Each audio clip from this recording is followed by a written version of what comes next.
Redditor 1. I keep checking my phone, but the signal bars never return. It's been 3 days since Jake tried to send me that photo, and I still can't shake the feeling that something's very wrong. The messages that followed have been burned into mind, appearing in that strange font I'd never seen before on my phone. Even now, sitting in my apartment with all the lights on, I can feel my hands trembling as I type this out. I need to document what happened before whatever's coming next. It started on Tuesday night. I was working late at the marketing firm, trying to finish up a client presentation when Jake's message came through. We've been friends since college, and he's always been the level-headed one between us. He works as an astronomical photographer for the local observatory, spending his nights capturing images of distant stars and phenomena. That's what made his frantic messages so unsettling. Dude, you need to see this. I've never seen anything like it in all my years of sky photography. I was about to respond with my usual skepticism. Jake tends to get excited about every unusual cloud formation, when my phone chimed again. The image was downloading, and Jake's follow-up messages started pouring in. It's just hovering there, perfectly still, purple oval like nothing I've ever seen, no stars visible through it, complete void. The equipment's going haywire, all the readings are off the charts. Send me a message when you get the pic. I need to know if you see what I'm seeing. I watched the download progress bar inch forward, my coffee going cold beside my keyboard. That's when things started getting strange. The bar froze at 47%, and my usually reliable 5G signal dropped to a single bar. Then, without warning, my screen went black. When it came back on seconds later, the text wasn't in my usual messaging app. It appeared in stark white letters against a black background, in a font that looked like old computer terminal text, but somehow wrong.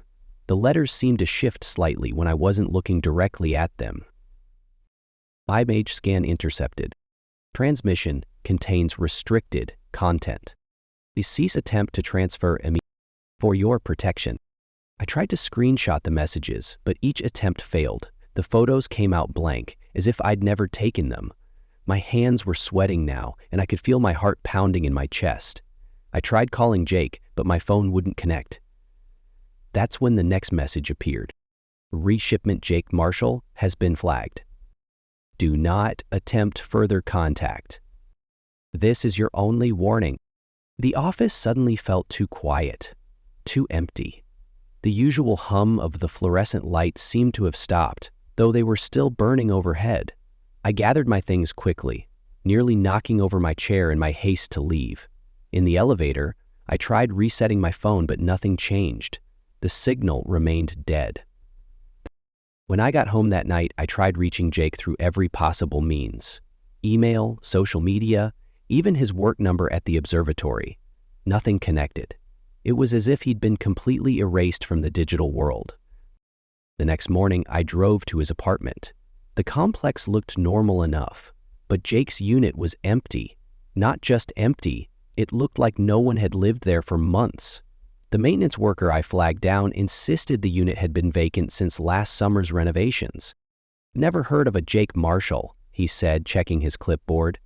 Unit's been empty since the asbestos removal. But I'd been there just 2 weeks ago. We'd watched the game together, ordered pizza. The empty beer bottles were probably still in his recycling bin. Except when I checked, the bin was gone too. That afternoon, my phone briefly caught a signal. One message came through, again in that strange, shifting font. Witness protection, protect product. Memory. Adjustment in progress. Thank you for your cooperation. I've been trying to piece things together since then. The local news has nothing about Jake or any unusual sightings at the observatory. His social media accounts have vanished. Even our mutual friends seem confused when I mention him, as if they're trying to remember someone they've only met in a dream. But last night, something happened that made everything worse. I was about to fall asleep when my phone lit up with one bar of signal. A partial image started downloading, just a fragment of whatever Jake had tried to send. It showed a corner of the night sky, and at the edge, something purple and oval-shaped, but the rest was corrupted. Before I could save it, my screen went black again. When it came back on, there was one final message. Partial explosion detected. Initiating containment. Your cooperation is appreciated. Please remain at your current location. That was 4 hours ago. The power in my building went out shortly after, but my laptop still had some battery left. I had to write this down to tell someone what happened, because I can hear something now, a low humming sound coming from outside. It's getting louder, and there's a purple glow seeping in around my window blinds. The air feels thick, like it's being charged with static electricity. My phone just lit up one last time. The message is different now. Witness an ingredient beginning. Completely do not resist. This is for the greater good. The purple light is filling the room. I can't look away from it. It's beautiful, actually. So beautiful. I think I understand now why Jake had hated. I am depressed, and desire changes. File corrupted. Find a succession. Redditor 2. I've been putting off writing this for months now, but the red light appeared again last night. Same spot in the sky. Same unsettling flicker between red and reddish oranges, like a dying ember desperately clinging to life. My hands are shaking as I type this, but I need to get it all down. Everything that happened after that first night in June when Dad and I spotted it. It started innocently enough. We were in the backyard, him tending to his tomato plants while I cleared away some dead branches that had fallen during the previous night's storm. The sun had just set, leaving that peculiar twilight where the sky can't decide if it wants to be purple or blue. That's when Dad straightened up, wiping soil from his hands, and pointed upward. "Hey, Sarah, what do you make of that?" I followed his gesture and saw it immediately, a red light hanging motionless in the darkening sky. Not the familiar blinking of aircraft warning lights or the steady glow of distant towers. This was different. The color itself seemed wrong somehow, like fresh blood diluted with motor oil. "Maybe it's Mars," I suggested, though I knew it wasn't. I'd done enough amateur astronomy with Dad over the years to know what planets looked like, even to the naked eye. This was something else entirely. Dad handed me his binoculars, the expensive ones he'd bought for our camping trip to Yellowstone last summer. As I raised them to my eyes, trying to steady my trembling hands, the light seemed to pulse. Not on and off, but more like it was breathing, shifting between shades of red I didn't even know existed. "I'll grab the star chart app," Dad said, already heading for the house. "We can figure out what's up there." The moment he disappeared inside, everything changed. The light vanished, but not like a lamp being switched off or an object moving away. It was more like reality hiccuped.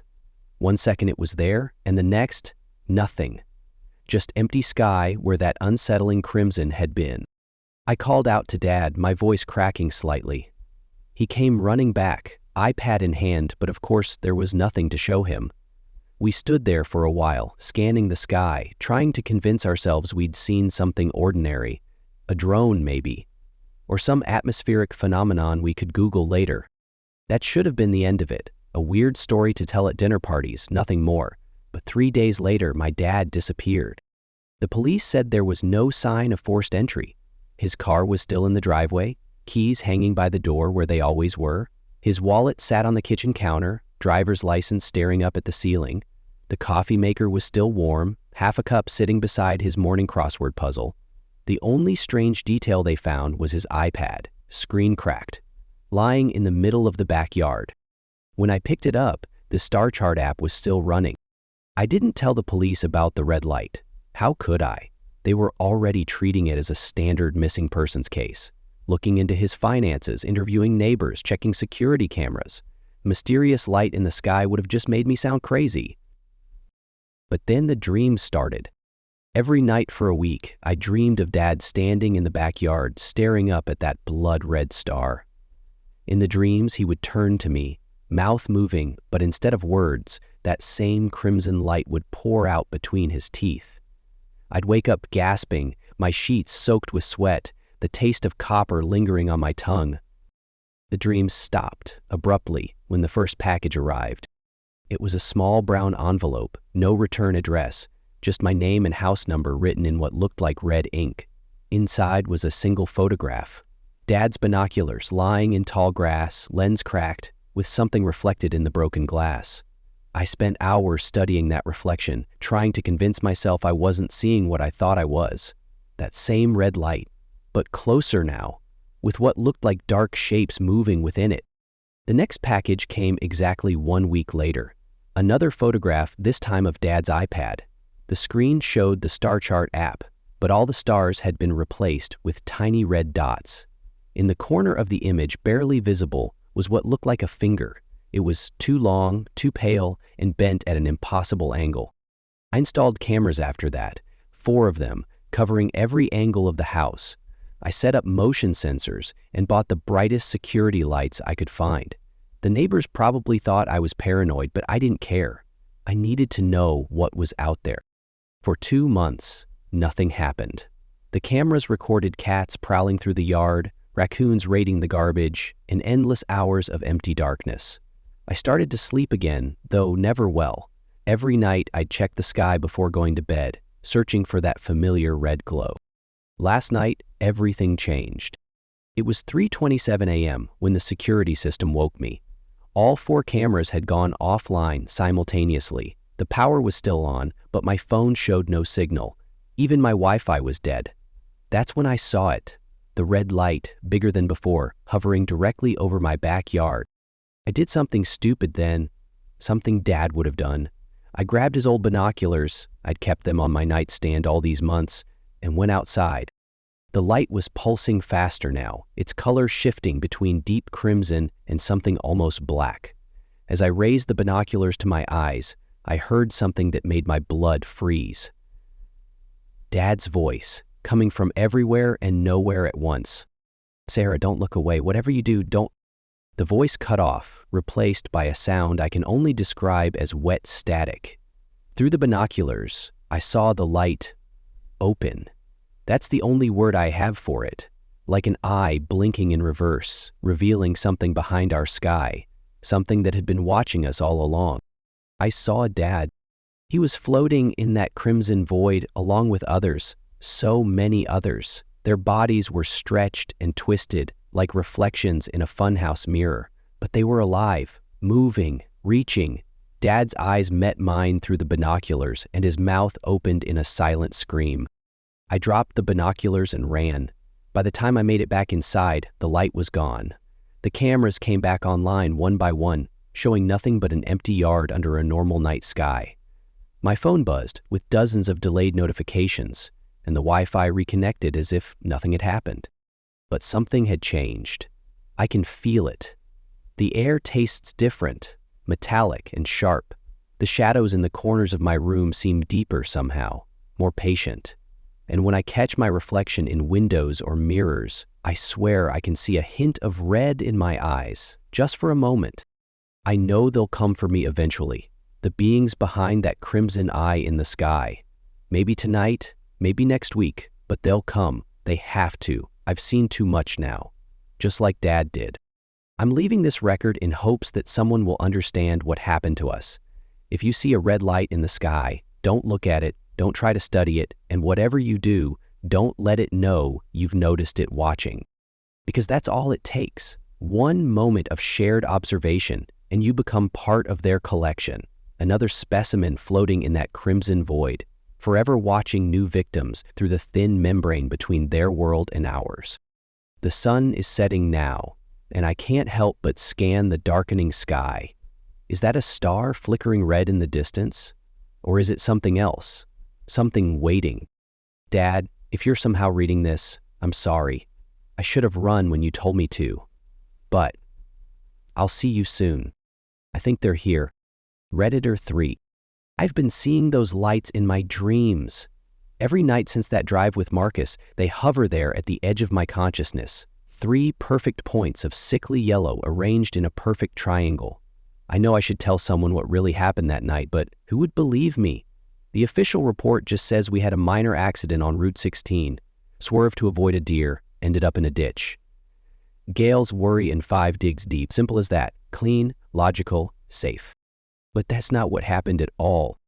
It started as one of those perfect autumn nights, the kind where the air is crisp enough to make you feel alive but not cold enough to be uncomfortable.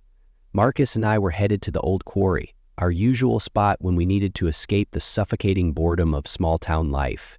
He was driving his beaten-up Corolla, the one with the check engine light that had been on so long it might as well have been a built-in feature.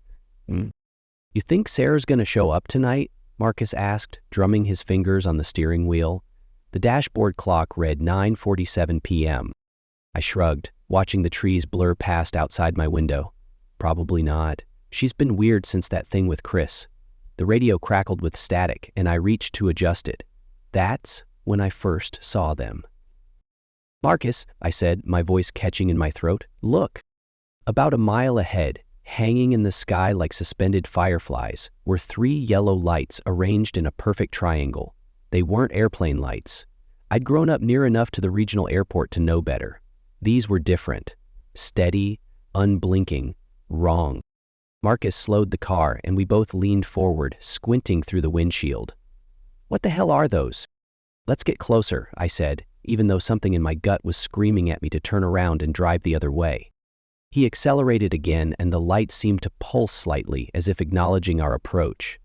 As we got closer, I could see they were definitely hovering, maintaining their perfect triangular formation with a precision that made my skin crawl. "They're moving," Marcus whispered, and he was right.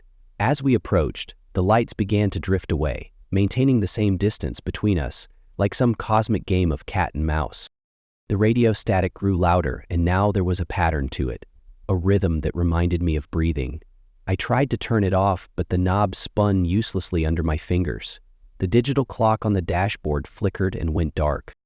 "Should we turn around?" Marcus asked, but I could hear the same curiosity in his voice that I felt.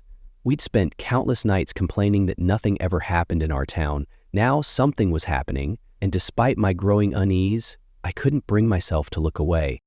The lights led us off Route 16 onto Old Mill Road, a winding stretch of asphalt that hadn't seen proper maintenance since before we were born. The trees pressed closer here, their branches forming a tunnel overhead that seemed to swallow the car's headlights. The yellow triangle maintained its distance, but now it was lower, almost at treetop level. The static from the radio had evolved into something that almost sounded like words. Almost, but not quite. Like someone speaking underwater or through layers of earth. "Your phone working?" I asked, pulling out my own. "No signal, of course." "Dead," Marcus said, showing me his black screen. "It was at 80% when we left." The car's engine started to sputter and the headlights dimmed. Marcus swore, pressing the gas pedal harder as if that would help. The yellow lights pulsed again, brighter this time, and I swear I could feel it in my teeth, a vibration that went straight to the bone. Then they shot straight up into the sky, so fast it left trails in my vision like sparklers on the 4th of July. One second they were there, the next they were gone, leaving us alone on a dark road with a dying car. "What the fool?" Marcus started to say, but his words were cut off by a sound I'll never forget. It was like metal being torn apart, but deeper, as if the sound was coming from inside the earth itself.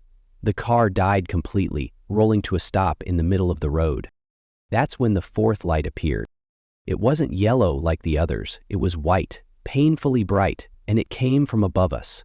Just one light, but somehow worse than the triangle had been. It illuminated the car like daylight, and in that harsh glare, I noticed something that turned my blood to ice. We were casting 3 shadows each.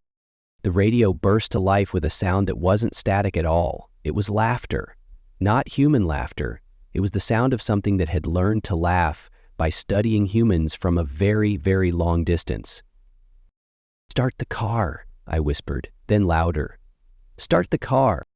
Marcus turned the key again and again, but the engine wouldn't even turn over. The white light grew brighter, and I could feel heat on the top of my head, like a sunburn spreading across my scalp. Then I heard it, a soft tapping on the roof of the car. Tap, tap, tap.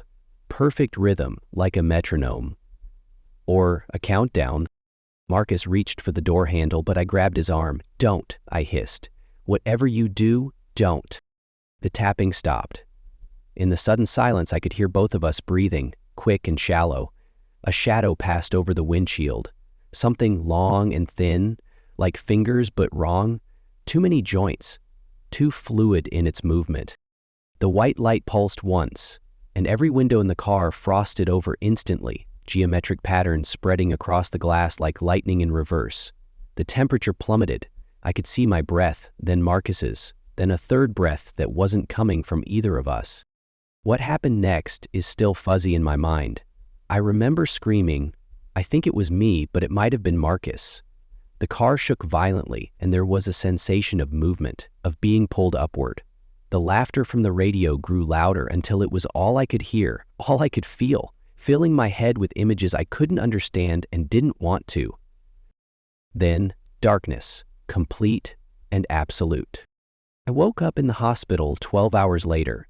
They found us in the car, in a ditch off Route 16, about 5 miles from where we should have been.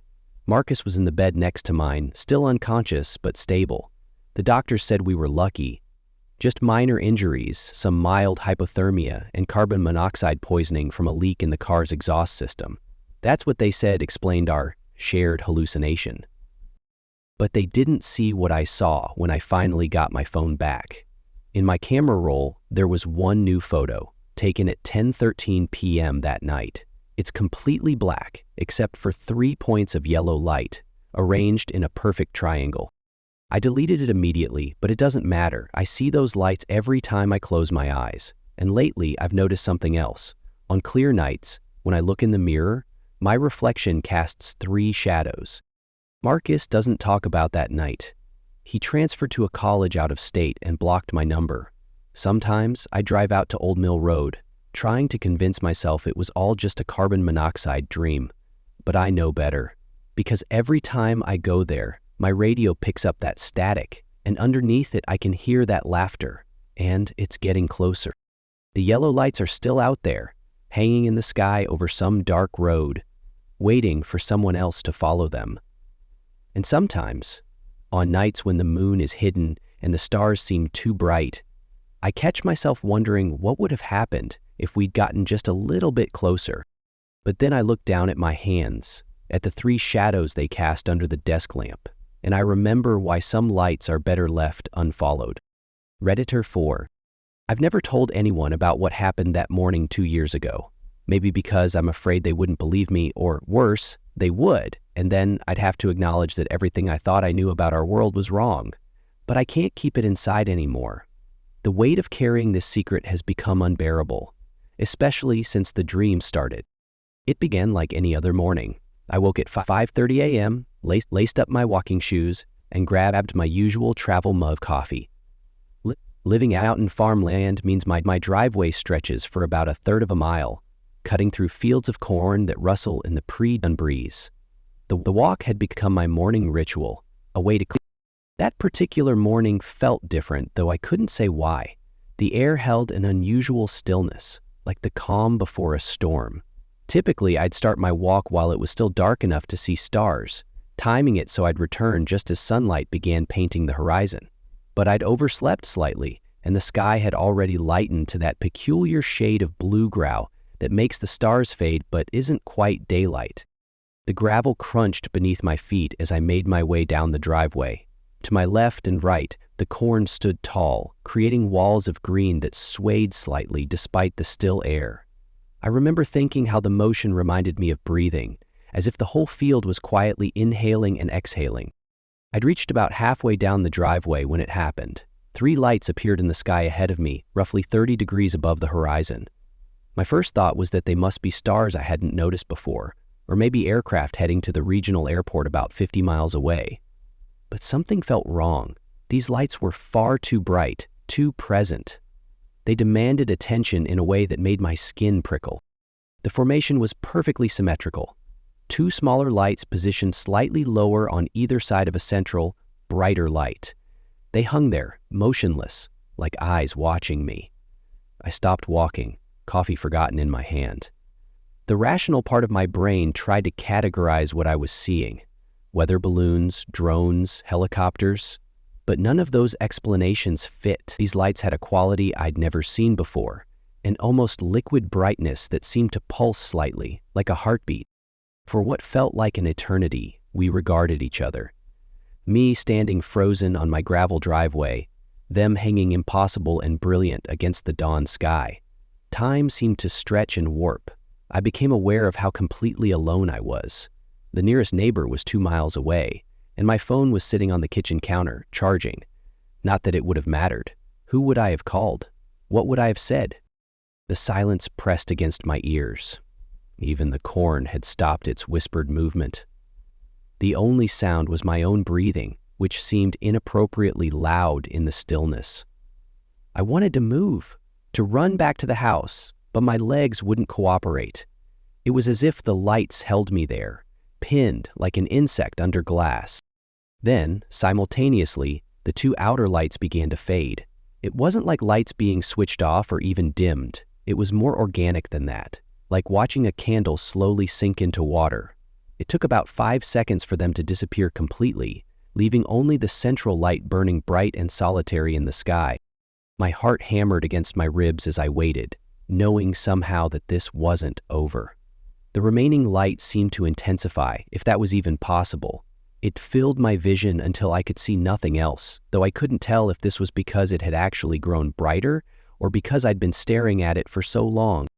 Then, between one heartbeat and the next, it vanished, not fading like the others, but simply ceasing to exist, leaving behind a perfect darkness that seemed to float in my vision like an afterimage.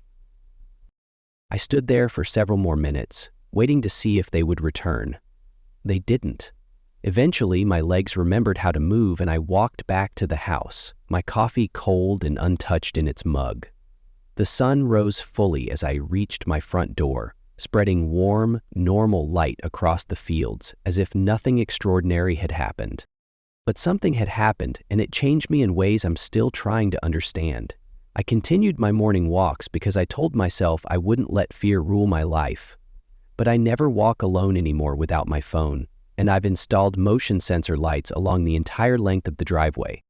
The dream started about 6 months ago. In them, I'm always walking down that driveway, but instead of stopping when the lights appear, I keep walking. Sometimes I walk until I'm standing directly beneath them, their impossible brightness washing over me like a baptism. Sometimes they descend slowly until they're at eye level and I can almost see what's behind them. I always wake up just before that revelation, my heart racing and my sheets soaked with sweat. Last week, I installed a security camera that points down the driveway. I tell myself it's for monitoring wildlife or potential trespassers, but I know that's not the real reason. Every morning I check the footage from the previous night, looking for those lights. So far, nothing unusual has appeared on the recordings. But here's the thing that really keeps me up at night. 2 days ago, I was reviewing the footage from the previous evening, and for exactly 8 seconds, between 3:42 a.m. and 3:50 a.m., the camera went dark. Not like it lost power, the timestamp kept running, but as if something had blocked all light from reaching the sensor. I've started timing my walks differently now, waiting until the sun is fully up before venturing out. But sometimes, when I reach that halfway point on my driveway, I feel a presence watching me from above. I never look up anymore. I'm afraid of what I might see, or worse, what might see me looking. The corn still waves in the morning breeze, but its movement no longer seems peaceful. Now it looks like thousands of green fingers beckoning, inviting me to step off the driveway and into the fields. Sometimes I think I see patterns in the way it moves, like something large is moving through the stalks, always just out of sight. I know they're coming back. The dreams are getting more frequent, more vivid. Last night I dreamed of standing beneath those lights again, but this time I heard something, a low hum that seemed to vibrate in my bones rather than my ears. When I woke up, I could still feel it, thrumming just at the edge of perception. Tomorrow morning, I plan to walk at my usual time, before sunrise. I've charged my phone, though I doubt it will matter. I've told myself this is the last time, one final walk to prove to myself that I'm being irrational, that what I saw that morning was just some atmospheric phenomenon or military exercise. But I've left this account just in case. If you're reading this, and if you've ever seen something similar, lights in the pre-dawn sky, arranged in that perfect triangle, then you know. You know I'm not crazy, and you understand why I have to go back out there. Because the hardest part isn't the not knowing, it's the knowing just enough to realize how much we don't understand. And sometimes the only way forward is to walk back into the darkness, and finally look up when they call you. Redditor 5. I've never told anyone the full story of what happened last summer. Even now, my hands shake as I type this, and every few seconds I catch myself glancing over my shoulder at the window. The doctors called it a shared psychotic episode. My friend Daniel won't talk about it at all anymore. But I know what we saw was real as the scars on my arms and the midnight terrors that still jolt me awake. It started on a Tuesday night in July. I remember because I'd just gotten the new Starfield game, and I'd been putting in unhealthy hours trying to explore every virtual planet I could find. The irony of that doesn't escape me now. It was around 11 p.m., and I was the only one awake in the house. Mom worked early shifts at the hospital, and my sister was away at college. The setup of my room had always been a bit awkward. My bed pushed against the wall with this massive window right next to my head. I'd begged Mom to let me rearrange it when I was younger, but she'd insisted it was the only way everything would fit. I was deep in the game, trying to dock my ship at some space station, when it happened. The controller slipped from my hands, clattering against the hardwood floor. My head turned toward the window, but it wasn't me doing it. You know that feeling when the doctor tests your reflexes tapping below your knee and your leg kicks without your input? It was like that, but with my entire body. Something else had grabbed the puppet strings of my consciousness and yanked. The night sky outside my window wasn't empty. What I saw, God, how do I even describe it? It was like trying to explain color to someone born blind. It had a football shape, maybe twice the size of a commercial airplane from my perspective, but that's where any normal comparison ends. The surface was covered in patterns that seemed to shift and flow, pulsing with colors that shouldn't exist. Acidic greens that burned the eye, oranges that seemed to leak into the air around them, and yellows that made me taste metal on my tongue. But the wrongness of it went deeper than just its appearance. You know those magic eye pictures where you have to unfocus your eyes to see the 3D image? Imagine if that image then stepped out of the page but kept some part of itself still inside. That's what this thing looked like. As if it existed in more dimensions than my brain could process, and what I was seeing was just the shadow it cast in our reality. Then came the sound. It started as a low vibration, barely noticeable. But within seconds, it had crescendoed into something that felt like it was trying to tear reality apart. Every atom in my body began to resonate with it. My teeth ached. My bones felt like they were trying to jump out of my skin. The sound wasn't just sound. It was pressure, confusion, and wrongness all rolled into one sensation that my mind couldn't categorize. I pressed my hands against my desk, trying to ground myself in something solid. The strange thing was, nothing was actually moving. My Xbox controller lay still on the floor. The water in my glass didn't ripple, but every cell in my body screamed that the world was shaking itself apart. 9 seconds. I counted them, each one stretching out like taffy in my mind. Then it was gone, leaving nothing but a perfect silence and the taste of pennies in my mouth. I stumbled to my bed, my equilibrium shot to hell, and passed out, fully clothed. I tried to convince myself it was just exhaustion, or maybe something I ate. I didn't tell anyone about it. Who would believe me? I probably wouldn't have believed it myself if it had ended there. But 3 weeks later, it happened again. I was with Daniel driving back from a late-night movie. We'd actually been talking about UFOs, sparked by some terrible sci-fi film we'd just watched. Daniel was saying how he thought most sightings could be explained by military aircraft or weather phenomena. The conversation died mid-sentence. Like synchronized dancers, our heads snapped to the left, toward the same exact point in the sky. The puppet master was back, and this time it had 2 marionettes to play with. What we saw wasn't the same as my first encounter, but it carried the same signature of wrongness. A point of light materialized from nothing, like someone had punched a hole in the fabric of the night. It carved a path across half the horizon in less than 2 seconds, moving in a way that violated everything I knew about physics. It didn't streak across the sky like a meteor or accelerate like a plane. It simply was in one place and then it was in another with barely any transition between points. "Did you fucking see that?" I managed to choke out. Daniel's knuckles were white on the steering wheel. "Yeah," he whispered, "probably just a shooting star." But his voice cracked on the word star. And we both knew he was lying to himself. This wasn't anything from our time, our world, or maybe even our universe. I tried to discuss it, to compare notes about what we'd seen, but Daniel shut down completely.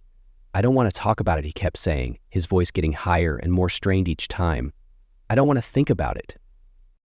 That night marked the beginning of the changes. Small things at first. Daniel stopped answering my texts. He switched his evening shifts at work to mornings. When we did run into each other at the grocery store or gas station, his eyes would dart around like a trapped animal's, never quite meeting mine. Then the dreams started. Not normal nightmares, but hyper-real visions that left me gasping and drenched in sweat. In them, I'm back in my room, but the window next to my bed stretches up into infinity.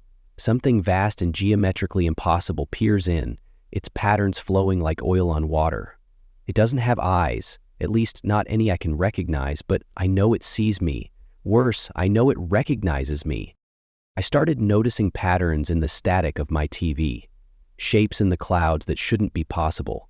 Sometimes late at night, I hear that same deep vibration starting to build, and I have to turn every electronic device in my house off and sit in perfect darkness until it passes. Last week, I ran into Daniel's mother at the pharmacy. She looked tired, worried. She told me Daniel hasn't been the same since that night. He's covered all the windows in his apartment with aluminum foil. He's convinced something is watching him, studying him. The doctors have him on antipsychotic medication now. Maybe that's what I should do too. Get professional help. Accept the rational explanation that we experience some sort of shared delusion brought on by stress or fatigue or whatever else they want to blame it on. But here's the thing. Last night I found something on my desk. A perfect circle burned into the wood, about the size of a quarter. Inside it is a pattern that seems to shift when I'm not looking directly at it. It reminds me of those colors I saw that first night, the ones that shouldn't exist. And sometimes, in the corner of my eye, I catch my head starting to turn toward the window against my will. They're still watching, and I think they're getting closer. Redditor 6. I've been carrying this weight for 10 months now. Every morning I wake up and check the sky, scanning for that thing I saw. My therapist says I should write it down, get it out of my system. But I know what I saw, and writing about it won't make it any less real. It started last April, on one of those perfect Texas spring days when the heat hasn't yet turned brutal. I remember because I'd just installed a home office in my second-floor bedroom, the only two-story house in our little pocket of East Dallas suburbia. My neighbors used to joke about it, called it the Watchtower. I never thought that name would become so ironically. I was on a video call with Marcus, my best friend since college, discussing a project we were collaborating on. The afternoon sun streamed through my window, painting everything in that particular golden goo light that Dallas gets when the air is clean and the sky is endless. That's when I saw it. "Hold on," I interrupted Marcus mid-sentence, my eyes fixed on something through the window. "There's this bird or something." But it wasn't a bird, not really. It was massive, pitch black against the crystal blue sky, moving with a deliberate purpose that made my skin crawl. Birds don't fly like that. Straight up, almost vertical, maintaining a perfect trajectory. "What are you looking at?" Marcus asked, his voice tinny through my laptop speakers. "I don't see anything." I pressed my face closer to the glass.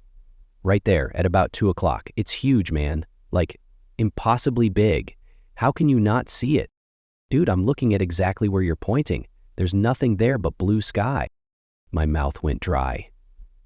The thing kept ascending, its movements mechanical, unlike any living creature I'd ever seen. As it climbed higher, I could make out more details. Not feathers, but something else. Something that seemed to absorb light rather than reflect it. "I'm recording this," I said, fumbling for my phone. But by the time I opened my camera app, the object had risen so high it appeared as nothing more than a dot, and then in an instant, it vanished. Not like something flying away or fading into the distance. It simply ceased to exist. Marcus was still on the call, looking concerned. "Maybe you should take a break, get some air." But I couldn't shake what I'd seen. That night, I couldn't sleep. I kept replaying it in my mind, trying to rationalize it. A military drone, maybe? A weather balloon? But deep down, I knew better. The incident might have faded into memory if it hadn't been for what happened 3 weeks later. I was driving down I-30 with Chris, headed to Arlington for a Rangers game. The evening was settling in, that liminal time when the sun hasn't quite set, but the first stars are becoming visible. "Holy shit!" Chris suddenly shouted, pointing through the windshield. I saw it immediately, a ball of fire moving through the darkening sky. Not like a meteor or falling star. This was controlled, purposeful, following a straight path parallel to the ground. The light it gave off was wrong somehow, not the orange-yellow of natural fire, but something closer to electric blue, wrapped in a cocoon of flames. We weren't the only ones who saw it this time. Cars were slowing down, people pointing up at the sky. I heard later that the local news got flooded with calls, but they wrote it off as a meteor or space debris. I knew better. The way it moved, it was just like that black thing I'd seen weeks before.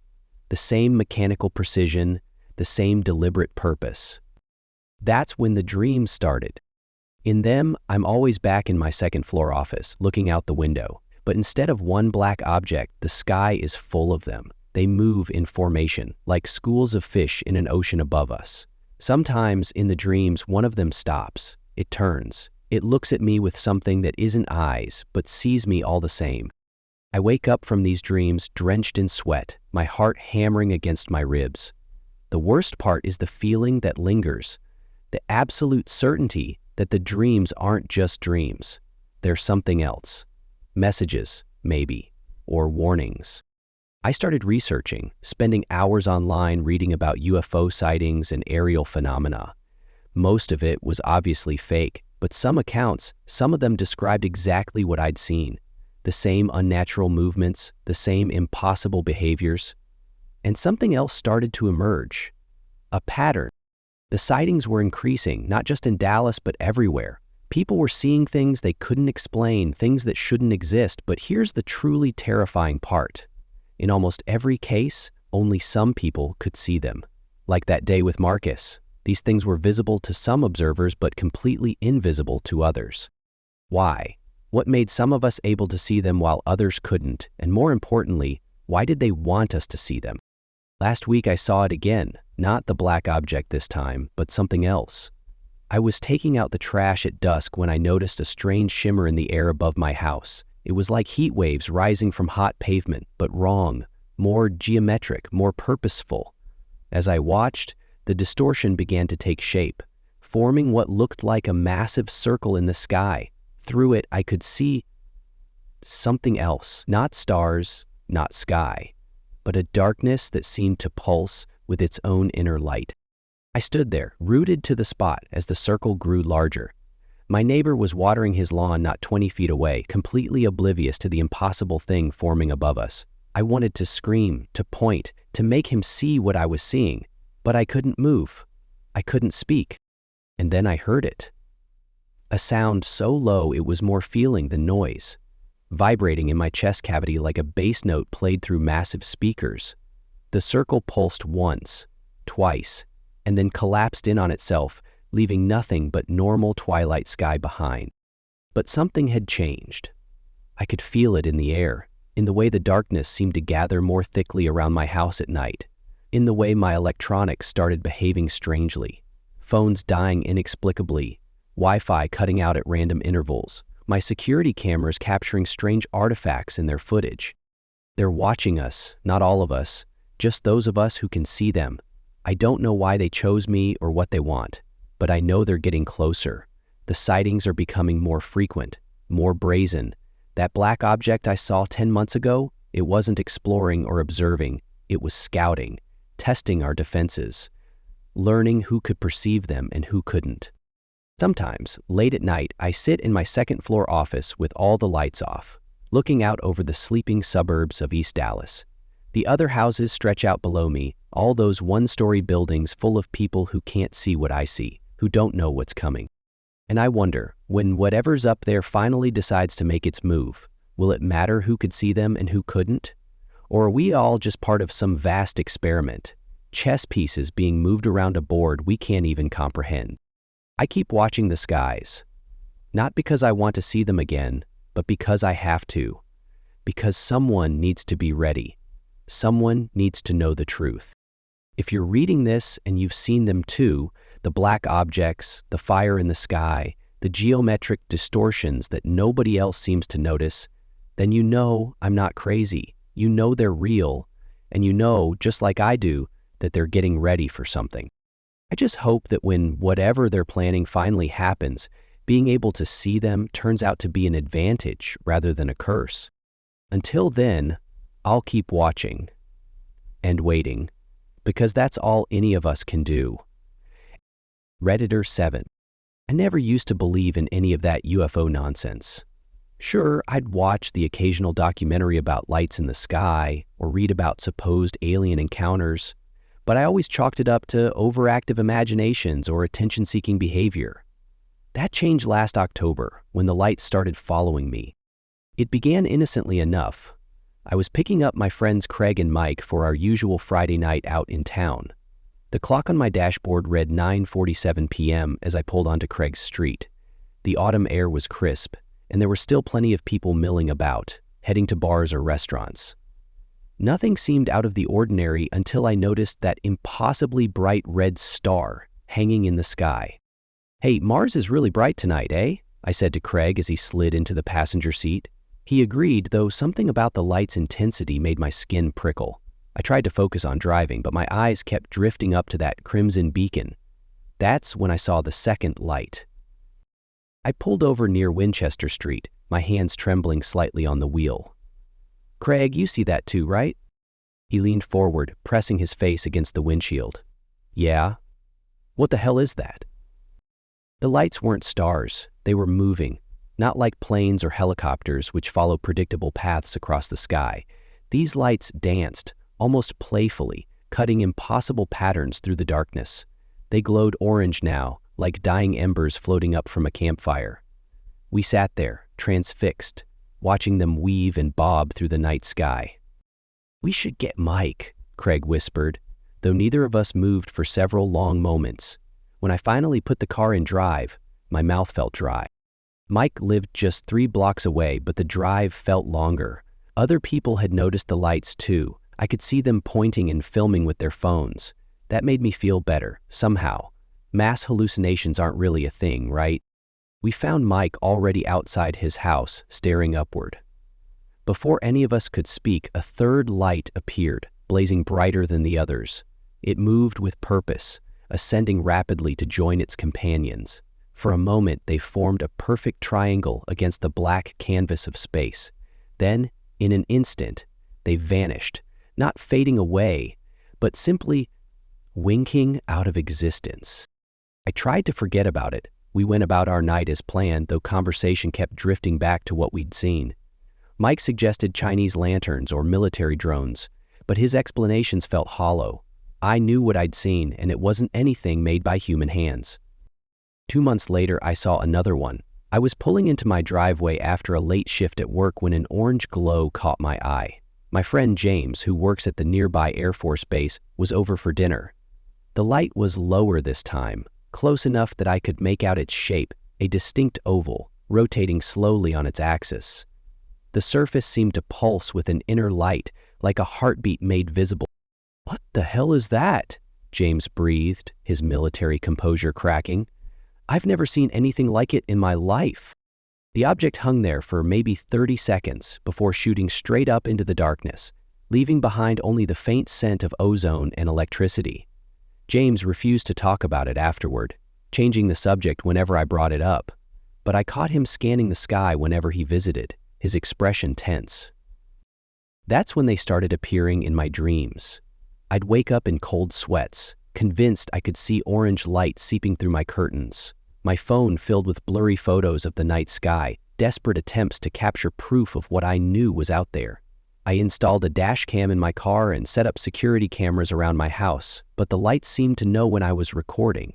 They only appeared when my cameras were off or malfunctioning. The third encounter happened at the Morton Street parking garage. I was with Anna, a girl I'd been seeing for a few weeks. We'd gone up to the roof to watch the sunset, something I'd done dozens of times before. As darkness fell, that familiar orange glow appeared, hovering just above the mountain where Anna and I had hiked on our second date. "That's them," I whispered, gripping the guardrail so hard my knuckles went white. "That's what I've been trying to tell you about." Anna saw it too. They all did. But seeing wasn't understanding. No one could explain why these things kept appearing, or why they seemed to be watching us, following us, learning our patterns. The sightings increased in frequency. Once a month became once a week. I started taking different routes home from work, varying my schedule, trying to break any pattern they might be studying. But they always found me. Last night was different. I was alone in my car, driving home from Anna's place around midnight. The familiar orange glow appeared in my rearview mirror, but this time it didn't stay in the sky. It descended, matching my speed exactly, hovering maybe 50 feet behind my car. My radio crackled with static, and my phone's screen went black. I pressed the accelerator, but the light maintained its distance. Every turn I took, it followed. My hands were shaking so badly I could barely grip the wheel. The air in the car grew thick and charged, like the moment before a lightning strike. Then my engine died. I coasted to a stop on the empty road, my heart pounding so hard I could barely breathe. The orange light drew closer, filling my rearview mirror with its pulsing radiance. I could feel it humming, a deep vibration that made my teeth ache and my vision blur. A voice filled my head, not sound exactly, but words forming directly in my mind. "We've been watching you watch us." I must have blacked out. I woke up in my car, parked in my driveway, with no memory of how I got there. The clock on my dashboard read 3:33 a.m. My phone was working again, filled with missed calls from Anna. The engine started on the first try. But something had changed. There's a mark on my left wrist now, 3 small dots arranged in a triangle, raised like old scars but glowing faintly orange in the dark. Sometimes I catch them pulsing in rhythm with my heartbeat. I know they'll come back. The lights in the sky aren't just watching anymore, they're reaching out. And next time, I don't think they'll let me go so easily. I'm writing this down because people need to know. If you see those orange lights in the sky, don't stop to watch them. Don't pull over, don't try to film them, just drive as fast and as far as you can.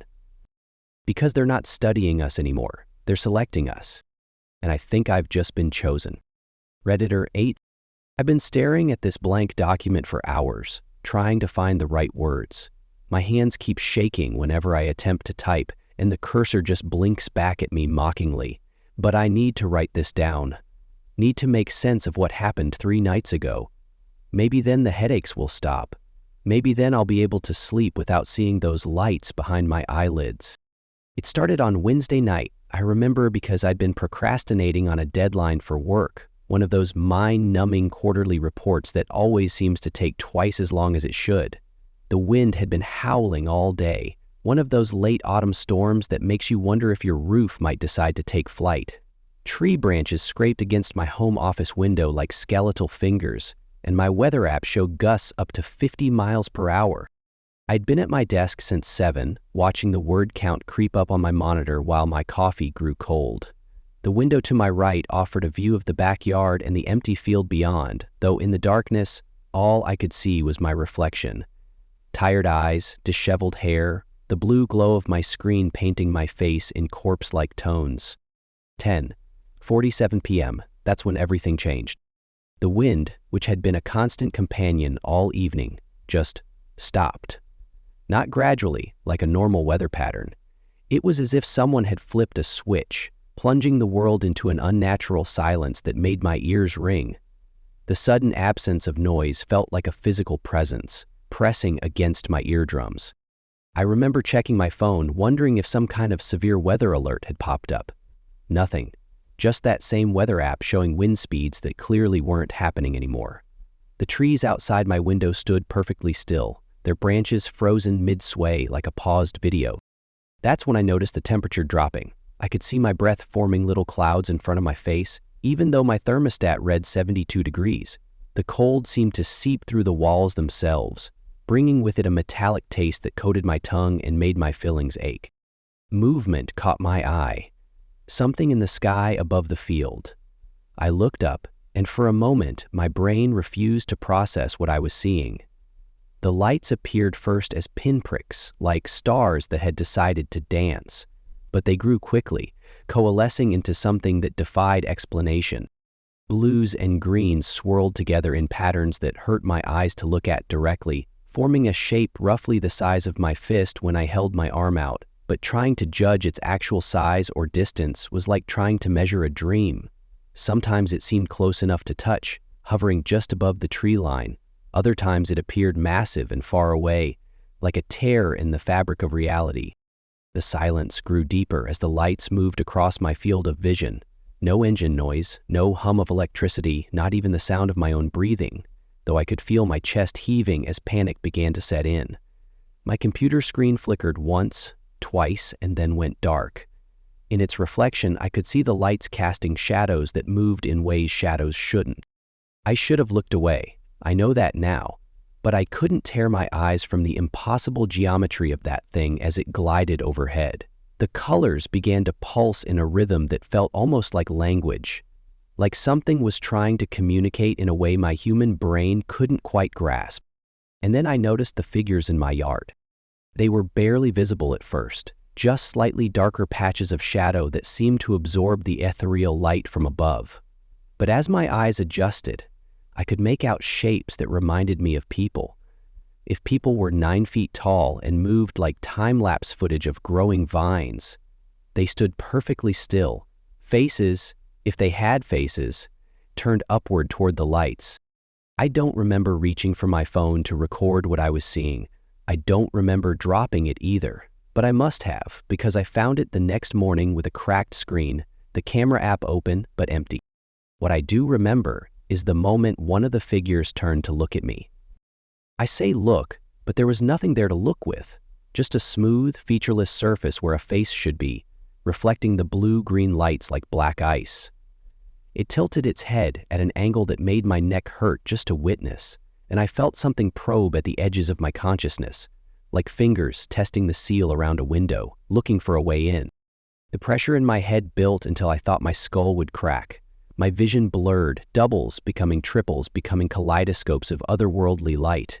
I might have screamed. I might have laughed. The line between the two seemed very thin in that moment. When I could focus again, the wind was picking up, gradually at first, then building back to its former intensity, as if nothing had interrupted it. The lights were gone. The figures, if they were ever really there, had vanished with them. My computer hummed back to life, displaying my half-finished report as if nothing had happened. 10:49 p.m. 2 minutes had passed. I've spent the last 3 days trying to convince myself it was a hallucination, stress, lack of sleep, too much caffeine. There are plenty of rational explanations for what I experienced. That's what I keep telling myself whenever I catch movement in my peripheral vision or wake up with that same metallic taste in my mouth. But something's different now. Little things that most people wouldn't notice, but they're adding up. My phone doesn't hold a charge like it used to. GPS apps can't seem to pin down my location accurately anymore.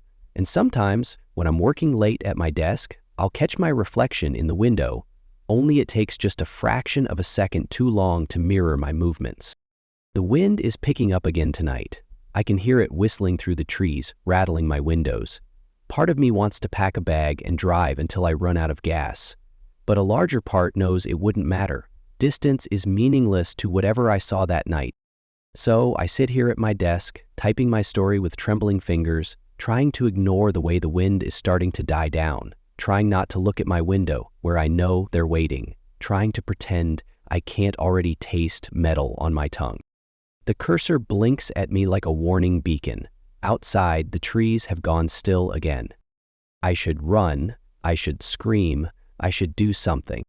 Instead, I lift my eyes to the window and I watch the lights begin to dance. Redditor 9. I've carried this memory for over 30 years now, turning it over in my mind like a smooth river stone, wondering if time would eventually wash away its sharp edges. But some memories don't fade. Some grow clearer, like photographs slowly developing in a dark room, revealing details you missed the first time around. This is one of those memories. It was the summer of 1985, and my parents had dropped me off at my aunt and uncle's place in rural Tennessee while they attended a wedding in Nashville. Their house sat at the end of a long gravel driveway, surrounded by dense woods that seemed to swallow all sound after sunset. During the day, it was picturesque. Chickens pecking in the yard, my aunt's vegetable garden stretching toward the tree line, my uncle's rusty Ford pickup parked beneath the carport. But at night, the isolation felt different. Heavier. I remember the couch I was supposed to sleep on, scratchy plaid fabric that smelled faintly of cigarettes and pine-scented cleaner. My aunt had made it up with fresh sheets and one of those thin summer blankets that never quite keep you warm enough. The living room connected to the kitchen through a wide archway, and the kitchen had this big window above the sink that looked out into the backyard. No curtains. My aunt said she liked to watch the deer while doing dishes. I must have fallen asleep watching some late-night TV show, probably Knight Rider or the A-Team. What woke me wasn't a sound, but light. A strange, white light filtering through that kitchen window, casting long shadows across the linoleum floor and creeping into the living room where I lay. It wasn't steady like car headlights or sharp like lightning. It flickered slightly, almost like a fluorescent bulb struggling to stay lit, but softer somehow, more alive. My digital watch, one of those cheap Casio ones with the rubber strap, read 2:47 a.m. The house was silent except for the low hum of the refrigerator and the distant sound of crickets through the screen door. I remember thinking I should just roll over and go back to sleep. It was probably just someone's security light, or maybe the neighbors were up late working on their truck again. For 10 minutes, I kept checking my watch. I lay there watching that light pulse and dance across the kitchen ceiling. My eyes started to hurt from staring, so I turned away, facing the back of the couch. The light was still there, reflecting off the dark TV screen, making weird patterns that my tired brain tried to turn into shapes. When I turned back around, I wasn't alone anymore. Have you ever had a moment where your brain just stops? Where reality shifts so suddenly that your thoughts scatter like marbles dropped on a hardwood floor? That's what happened when I saw the figure standing between me and the kitchen window. It was tall, so tall its head nearly touched the archway, and dark. Not just shadow, duck, but the kind of darkness that seems to absorb light. It had a shape that was almost human, but wrong in ways my 11-year-old mind couldn't quite process. Too thin, arms too long, angles where there shouldn't be angles. I tried to scream, I really did, but my body wouldn't respond. It was like sleep paralysis, except I knew with absolute certainty that I was awake. The air felt thick, like trying to breathe underwater, and there was this low, electric hum that seemed to vibrate in my teeth. The figure moved, not with steps, but in a smooth glide that made my stomach lurch.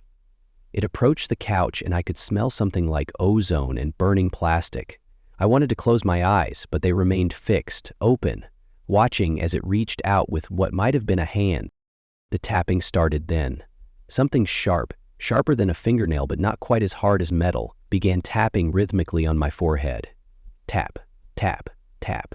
Each touch sent a tiny shock through my skull, like static electricity, but more focused. I couldn't tell if it hurt exactly, but it felt wrong, invasive, like someone reading your diary or going through your pockets. I don't know how long it went on. Time seemed to stretch and warp like taffy. The light through the window grew brighter, so bright I could see the figure's outline more clearly, though my mind still refuses to fully process what I saw. There were eyes, I think, too many eyes. Or maybe they were just reflections. Sometimes memories protect us by staying blurry. The last thing I remember is the tapping changing rhythm, becoming faster, more urgent. The humming grew louder, and the air felt charged like just before a thunderstorm. Then, nothing. Just darkness. When I woke up the next morning, sunlight was streaming through the kitchen window. The house smelled like coffee and bacon, and I could hear my aunt humming in the kitchen. For a moment, I thought it had all been a dream, the kind that fades as soon as you try to remember it. But then I felt it, a tender spot in the center of my forehead. I rushed to the bathroom, having to stand on my tiptoes to see properly in the mirror above the sink. There it was, a small red mark, perfectly circular, where the skin was slightly broken but hadn't bled. It looked almost like a vaccination scar, but fresh.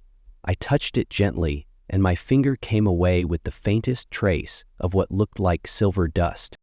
When I told my aunt and uncle over breakfast, they exchanged that look adults give when they think you're making things up. My uncle ruffled my hair and said I had quite an imagination. My aunt suggested maybe I'd bump my head on the coffee table in my sleep. They didn't even look at the mark. That night changed me in ways I'm still trying to understand. I became obsessed with astronomy, filling notebooks with drawings of constellations and reading every book about space I could get my hands on. I developed an intense fear of windows without curtains. And sometimes, on clear nights when the stars seem too bright and too close, I catch myself reaching up to touch that spot on my forehead, which never quite healed into a proper scar but remained slightly darker than the surrounding skin. I'm 47 now, with kids of my own. That house in Tennessee was sold years ago after my aunt passed away. Sometimes I think about driving out there just to see if that kitchen window still looks out into darkness, if the woods still hold secrets. But I never do. Instead, I make sure every window in my house has thick curtains, and I never ever sleep with my forehead facing up. The funny thing is, I used to think the scariest part was the figure, or the tapping, or the paralysis. But now, decades later, what keeps me awake some nights is a different thought entirely. What if it wasn't a one-time visit? What if something was placed inside my head that night, something that's been quietly tapping back ever since, trying to send a message home? Sometimes, in the deepest part of night, I swear I can still feel it. Tap, tap, tap.